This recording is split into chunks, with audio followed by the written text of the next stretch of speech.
In this episode, we look at how security teams describe and prioritize vulnerabilities when there are far more weaknesses than they can fix at the same time.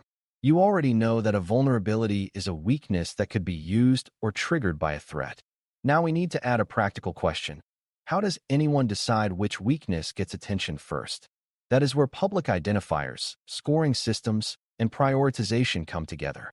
Common vulnerabilities and exposures, CVE, give security teams a shared way to refer to known vulnerabilities, and the Common Vulnerability Scoring System, CVSS, gives them a common way to describe technical severity. Those tools are helpful, but they do not make decisions by themselves. A high score does not always mean highest business priority, and a lower score does not always mean safe to ignore. You need context before a number becomes a decision. Before we continue, a quick note. This audio course is part of our companion study series. The first book is a detailed study guide that explains the exam and helps you prepare for it with confidence. The second is a Kindle-only ebook with 1,000 flashcards you can use on your mobile device or Kindle for quick review. You can find both at Cyber.News in the Bare Metal Study Guide series. A CVE identifier is a public label assigned to a specific known vulnerability. It gives people a shared name for the same problem, so they do not have to describe it differently in every tool, report, advisory, or conversation.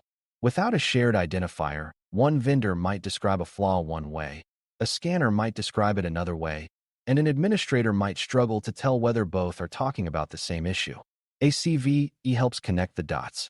It usually includes the year the identifier was assigned and a unique number. For spoken learning, you do not need to memorize the exact format right now. What matters is the purpose. A CVE identifier is like a tracking label.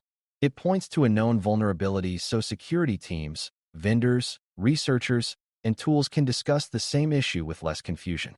A CVE identifier does not automatically tell you everything you need to know.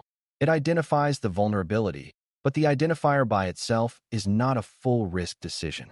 A CVE record may describe what product or component is affected, what kind of weakness exists, and where to find related references. That is useful, but you still have to ask whether your organization uses the affected technology. You also need to know whether the vulnerable system is exposed, whether a fix exists, whether attackers are actively exploiting it, and whether the affected asset supports something important. A CVE can help you find the right information, but it does not replace judgment. When you see a CVE in a report, treat it as a starting point for investigation. It tells you which known weakness is being discussed, not whether your specific organization is in immediate danger. CVSS is a scoring method used to describe the technical severity of a vulnerability. It tries to answer questions such as how easy the vulnerability is to exploit, whether the attacker needs access first, whether user interaction is required, and what kind of impact the vulnerability could have on confidentiality, integrity, or availability. Confidentiality means keeping information from being seen by people who should not see it. Integrity means keeping information and systems accurate and trustworthy. Availability means keeping systems and data accessible when they are needed. CVSS helps turn those technical characteristics into a score. The score gives security teams a common language for severity. It helps vendors, scanners, and analysts communicate more clearly. Still, the score is not the same as business risk. It is an important input, not the whole answer.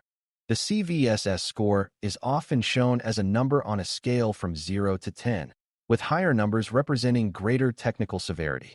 Since this is an audio-first course, focus less on memorizing the scale and more on the meaning behind it. A vulnerability that can be exploited remotely, without authentication, and that allows major system compromise will usually score high. A vulnerability that requires local access, special conditions, or limited permissions may score lower. The score attempts to summarize technical seriousness in a consistent way. That consistency matters because security teams may receive findings from many tools and vendors. If each source used its own vague labels, prioritization would be even harder. CVSS gives everyone a more standardized starting point. But you should hear the phrase starting point very clearly. A score can help you begin the conversation, but it should not end the conversation.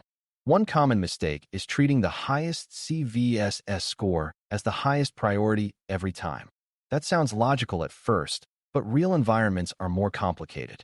A vulnerability with a very high score might exist on a system that is isolated, scheduled for retirement, and contains no sensitive data. Another vulnerability with a lower score might exist on an internet-facing system that handles customer logins.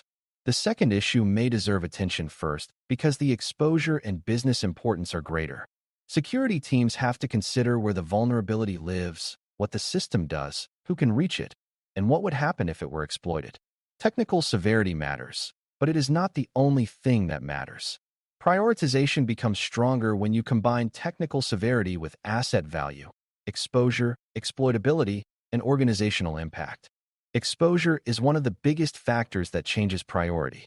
A vulnerable system exposed to the public internet is usually more urgent than a similar system buried deep inside a restricted network. Public exposure means more potential attackers can reach the system. Internal exposure can still matter, especially if attackers may already have a foothold or if employees, contractors, or compromised devices can reach the vulnerable service. Exposure also includes cloud permissions, remote access paths, application interfaces, and partner connections.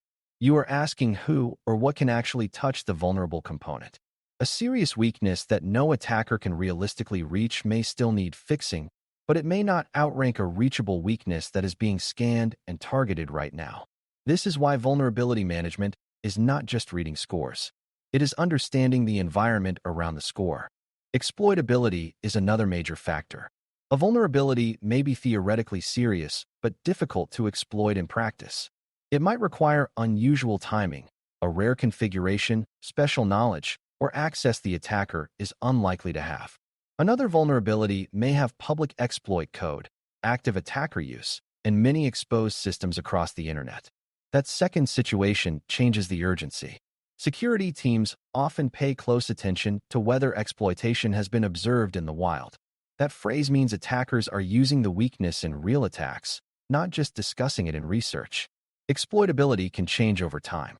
A vulnerability may start as a technical report with no known exploit, then become more dangerous when attack instructions or automated tools appear. Prioritization should adapt as conditions change. A score assigned earlier may not fully reflect how attractive or easy the vulnerability has become for attackers.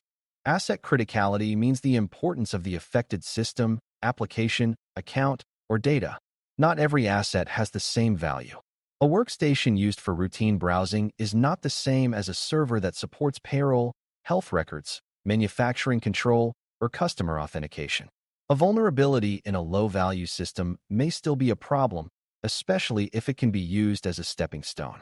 But a vulnerability in a critical system can have a much larger impact. Asset criticality also includes trust relationships. A small server might be important because it has access to many other systems. A developer repository might be critical because it contains source code or secrets. An identity system is often highly critical because it controls access across the environment.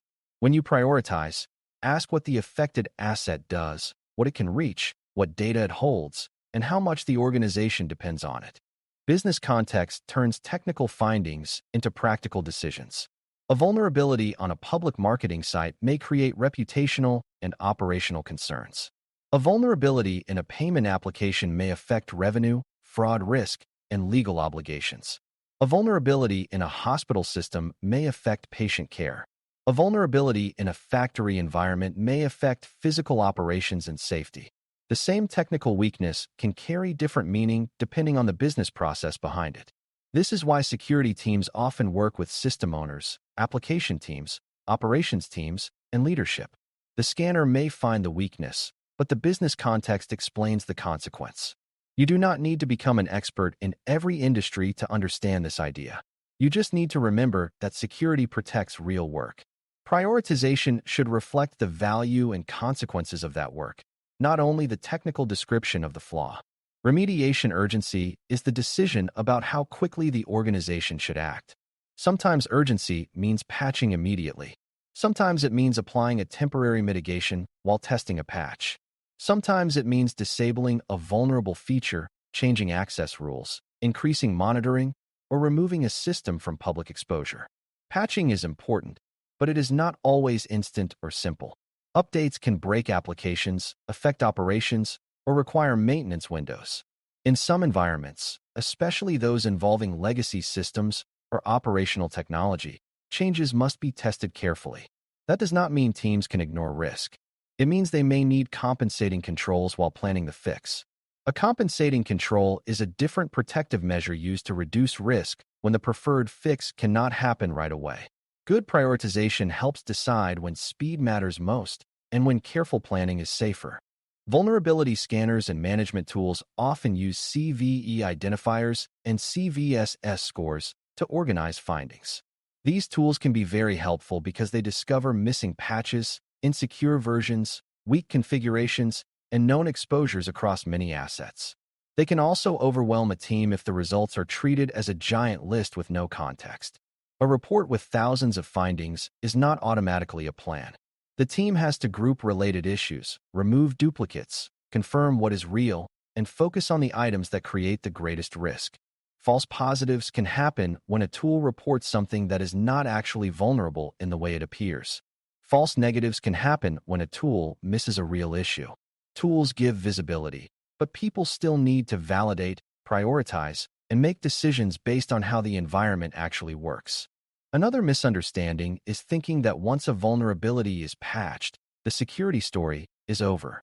Fixing the immediate weakness is important, but mature teams also ask why the issue existed, how long it was present, whether attackers may have used it, and whether similar weaknesses exist elsewhere. If a public server was missing a critical patch for months, applying the update reduces future risk, but the team may still need to review logs for suspicious activity. If a cloud storage resource was public by mistake, changing the permission matters, but the team may also need to know whether sensitive data was accessed. Vulnerability management connects closely to detection and incident response. The existence of a vulnerability does not prove compromise, but a serious exposed vulnerability may justify investigation. Prioritization should include both fixing the weakness and considering whether harm may already have happened. As you study Security Plus version 8 and SY0801, keep the relationship between CVE, CVSS, and prioritization clear in your mind. A CVE identifier names a known vulnerability so people and tools can talk about the same issue. CVSS describes technical severity in a standardized way. Prioritization takes the next step by asking what the score means inside a real organization. You consider exposure, exploitability, asset criticality, business impact, available fixes, and evidence of active attacks. That is the difference between memorizing security terms and thinking like a defender. Numbers and identifiers are useful because they bring order to messy information. They become far more useful when you connect them to context. The best security decisions are not made by panic, and they are not made by scores alone. They are made by understanding what is most likely to cause meaningful harm and acting there first. Thanks for listening.